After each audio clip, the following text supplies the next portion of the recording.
Bonjour à tous et à tous. Donc on va continuer aujourd'hui. On va parler donc de potentiel de repos. Potentiel de repos. Donc c'est un cours de physiologie, donc potentiel de repos. Donc c'est un cours de physiologie entré dans les cours concernant électrophysiologie. Donc dans l'électrophysiologie, on a plusieurs choses à faire. On a par exemple, on a l'électrocardiogramme, c'est de la clinique. On a l'électro-EEG, c'est-à-dire électroencéphalogramme, donc qui entre dans l'électrophysiologie proprement dit. Mais ici on va parler donc un peu des trucs qui sont physiologiques expérimentales, donc la potentiel de repos. Donc en anglais resting potential. Donc peu importe, potentiel de repos, c'est-à-dire la cellule au niveau de repos. Parce qu'on a dans les cours concernant la physiologie, donc on va parler de potentiel de repos concernant le nerf. Donc le nerf. Donc le nerf, potentiel de repos, donc par exemple ici on a un cellule, donc un axone. Donc le potentiel de repos, elle est mesurée par ce qu'on appelle DDP, donc différence de potentiel entre l'intérieur et l'extérieur. Donc on a deux électrodes de mesure, donc placés dans un appareil, je pense galvanomètre si je me rappelle. Donc pour mesurer la différence entre les deux, c'est-à-dire l'intérieur et l'extérieur, ici on a un axone géant par exemple de calamar. Donc calamar c'est une animal marine donc qui contient un axone grand. Et d'ailleurs en 1939 c'est le premier qui a démontré ce potentiel de repos. C'est cet animal. Donc, lorsqu'on mesure le potentiel, généralement, cette différence entre le potentiel, c'est-à-dire le DDP à l'intérieur et l'extérieur, elle va mesurer une potentiel négatif à peu près, donc moins 60 millivolts, je pense, jusqu'à moins 70 millivolts. Généralement, la plupart des cellules sont donc moins 60, moins 70. Moins 60, moins 70. Donc, cette différence de potentiel, si on peut dessiner notre cellule ou notre axone ou par exemple, une coupe sagittale d'un axone.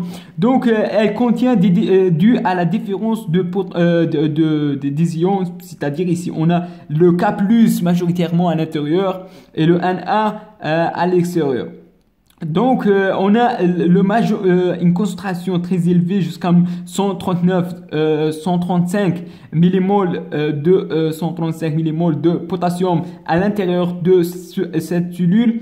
Par exemple, 3,5 la calémie généralement millimoles. Donc millimoles.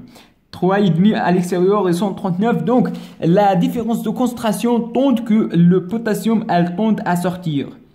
Donc, elle tente à sortir.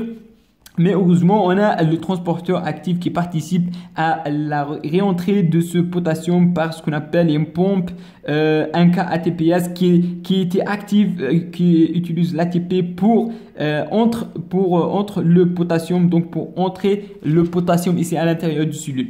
Donc ces trois mécanismes, donc c'est la diffusion passive qui la sortie passive de ce potassium selon les gradients de concentration. Donc les responsables, donc gradient de concentration,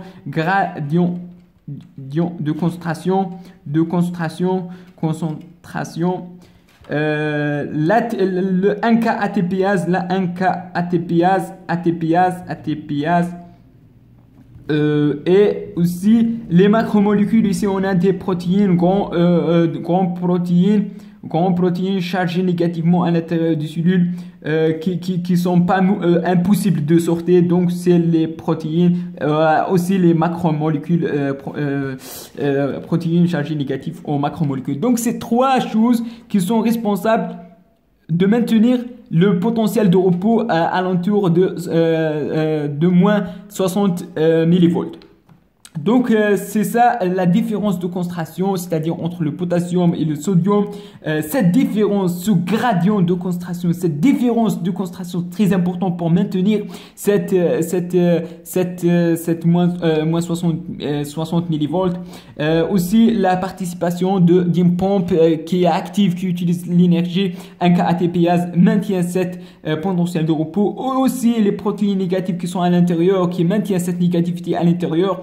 On a aussi les chlores peut participer donc minoritairement à cette moins 60 millivolts. Donc dernièrement, c'est si on change par exemple le milieu extérieur, on a dit que contient un peu de calémie ici. Si on augmente la calémie à l'extérieur,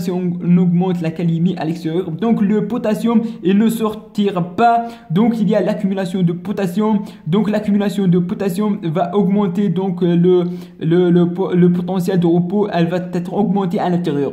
Donc cette différence de calémie qui va gêner donc la sortie de potassium. Donc cette différence de calémie est très importante. Donc la calémie le plus important en maintien de potentiel de repos. Donc la calémie lorsqu'on change la calémie c'est-à-dire le taux de potassium au niveau sanguin, donc le potentiel de repos va être altéré. Donc c'est pour cette raison lorsqu'on injecte en IV